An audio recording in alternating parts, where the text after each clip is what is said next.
Hi everyone, this is Cody Morse, and this is my presentation over the legal aspects of teacher evaluation. Basically, for our content summary, some of the big things that I noted in there were the evaluation processes needed to be updated and modernized, and I think anybody who's spent any time in education in recent years knows that. Fortunately, it seems like we're doing a lot of updating and a lot of modernizing right now, and that's for benefit of us and students as well, and it was long overdue. Um, Evaluations obviously have a bearing on job status. I think we all know that and understand that. And I think we've all come to the conclusion that they, in modern times, can have legal ramifications as well. Evaluations are obviously viewed much differently today than they were 10 years ago, 15, 20 years ago, even. Um, they're much more complex in today's school systems. And I think that goes along the lines of the same with society. Society has become a more complex society and way more technical. I think a lot of that's due to technological advances, but we're way more technical, and surely I think we all probably had an idea that our evaluation processes would follow suit with that complexity. But evaluations, as complex as they are still a very pertinent uh, criteria to our industry that we're a part of. As far as local evaluations go, I'm going to come out and say first before anybody forms too much of an opinion on this that I need to remind all of you that it's been a year and a half, 2 years ago since I even had an evaluation. I've been out of the classroom almost a year now, so things may have changed at my former district, and this is not to reflect too much on them and the way they do work there. This is going back to just what I was exposed to in the time I was there. And I also need to say that there was a big shift in the evaluation process in the time that I was there. From my evaluations my first and second year to my third, fourth, and part of my fifth year evaluations, there was a huge difference in how we did things. So, what I'm going to speak about here is the last two or three evaluations I had. Um, it was the newer system. So they consisted of a pre-conference classroom evaluation and a post-conference. Those were the three major milestones. The documentation that went with those evaluations was very extensive. However, it was needed, I believe. It covered a lot of areas, which made a lot more work for the administrator and the educator, but it was needed, I believe. Pre and post conferences are a big deal. To me they're critical because they were probably the most beneficial portion of that evaluation for me. That is where I learned what my administrators were looking for and what they saw. That was where I got my critique on how to get better, or things that I was doing well. That is a huge deal for me. You know, the actual classroom evaluation portion, I don't mean to write it off and make it, simplify it more than it really is, but to me, it's just another day of doing my job, and I just had another person in the room. Um, I almost ignored my evaluators while they were there. I just wanted to let them know I was comfortable doing what I'm doing. I just needed them to tell me what they thought was good and what needed to be better. And as part of those local evaluations, um, things like professional development was considered leadership activities. Those were considerations for the local standards. They didn't necessarily have a huge weight bearing on the scale of efficiency, but they did play a role in it, as well as the community involvement. And being a person that doesn't have any ties to the community I taught in, other than my wife went to high school there, and I lived 20 miles away from there, I was extremely worried about community involvement most of the time when I was getting an evaluation. However, being an FFA advisor of a very active FFA chapter, we were in the community a lot. Community service projects. We were out, doing every event that the community had to offer. We made our presence known. A lot of PR work for that FFA chapter. That actually counted for my community involvement on my evaluation scale. So I was very fortunate in that regard. But the biggest part of the local evaluations that I think is extremely beneficial, and we've talked about in some previous modules, was the walkthroughs. Walkthroughs were very commonplace in my district my last 3 years of teaching there. Um, I saw at least one administrator one day every single week. Most weeks I saw all three of my building level administrators at least once throughout the course of the week. Those walkthroughs were beneficial for them. They were extremely beneficial for me. They got to actually see what I did on a day-to-day basis rather than just a 90-minute period in one time of the year. They got to see much more what I covered. And I'm going to tell a little story here. It's going to be a little bit of a tangent, but I think it pertains to this. Those walkthroughs with my administrators, and I'll give you a little background on my administrators real quick. All three of them are what I consider a city boy. I'm kind of a hick if you haven't noticed. But all three of my administrators were city boys. They grew up in Florida, California, and Lawrence, Kansas. They had never been in a shop class before. And that's what I taught was welding shop for the most part. I mean, I taught animal sciences and intros and stuff like that, but those shop classes were the main load that I carried. One of my administrators made a comment one day about how he would like to learn how to do what I was teaching my students. And I told him, I said, well, let's get together, have a teacher, or not necessarily a teacher, but an adult education course in one evening a week for one semester. If you can make it, be here. If you can't, that's fine too. Very low key, very nonchalant, very casual.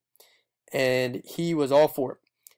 Because of that, I ended up offering that adult learning 4 semesters to any teacher in the district or administrator.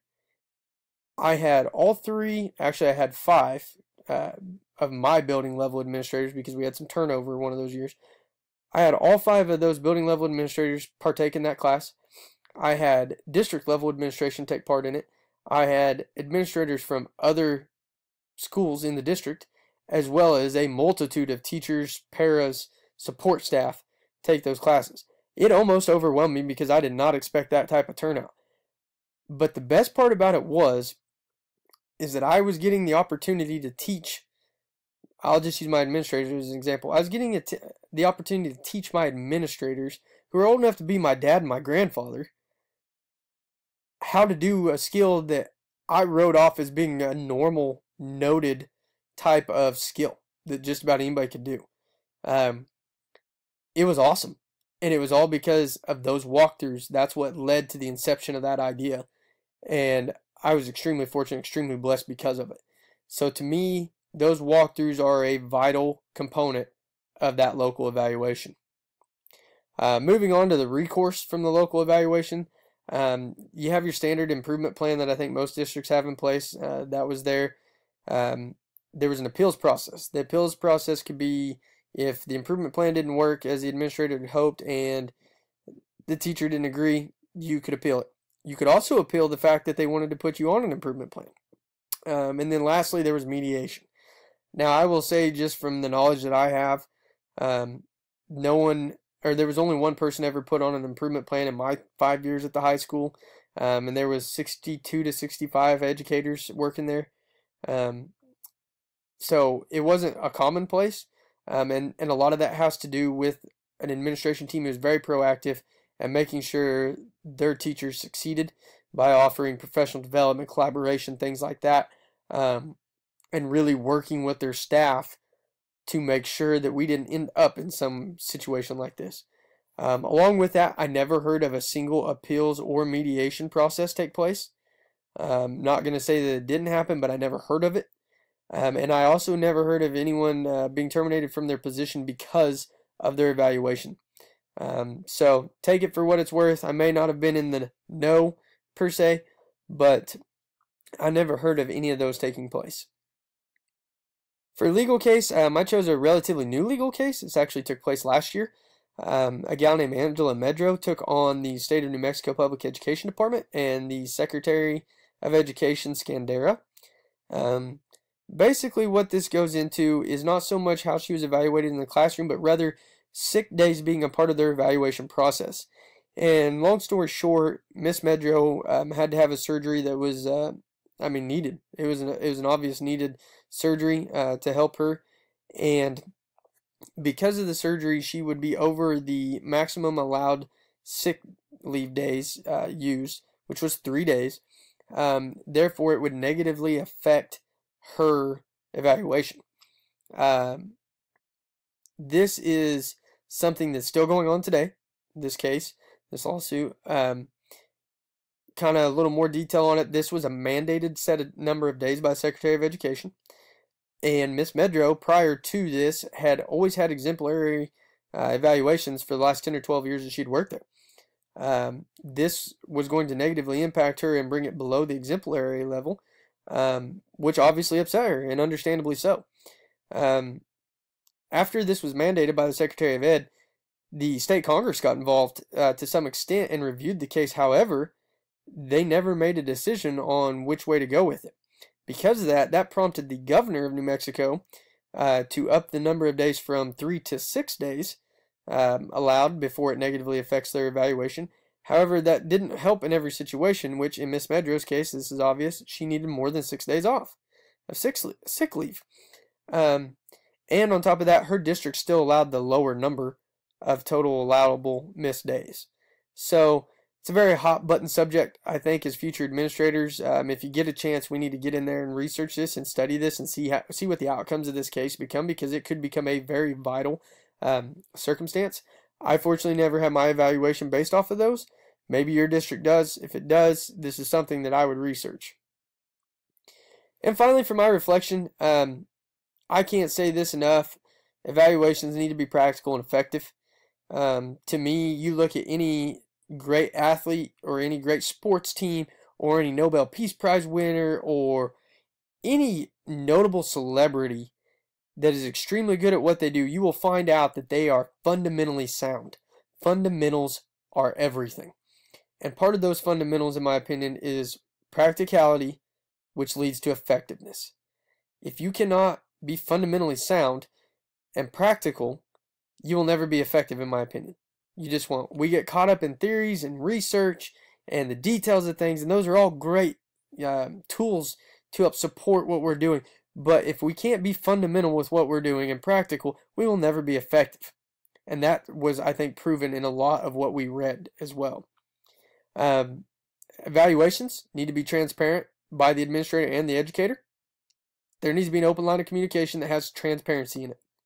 Without that, it makes the job hard for administrators, and it makes the job that much harder for an educator.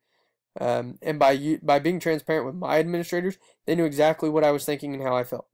That gave them the opportunity to help me with what I needed help with. And that transparency was key there.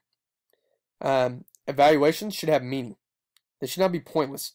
If they're pointless, it goes back to practicality and fundamentals. There's no point doing it. So they need to have a meaning.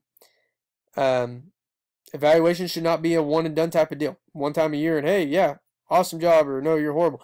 This goes back to the walkthroughs. Walkthroughs were vital.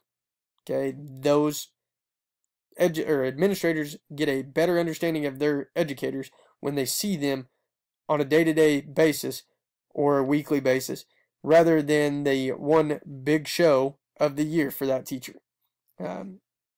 They should never be a one and done type of deal. And several factors need to be considered for a quality evaluation, in my opinion. This is the who, what, when, where, why, how, as I would put it. Those questions need to be answered multiple times throughout the year. They need to be thorough. And I'm just going to reiterate, it all goes back, in my opinion, to being fundamentally sound and correct. That's what's practical. That's what leads to effectiveness. That concludes my presentation. I thank you for watching, and I hope you enjoy.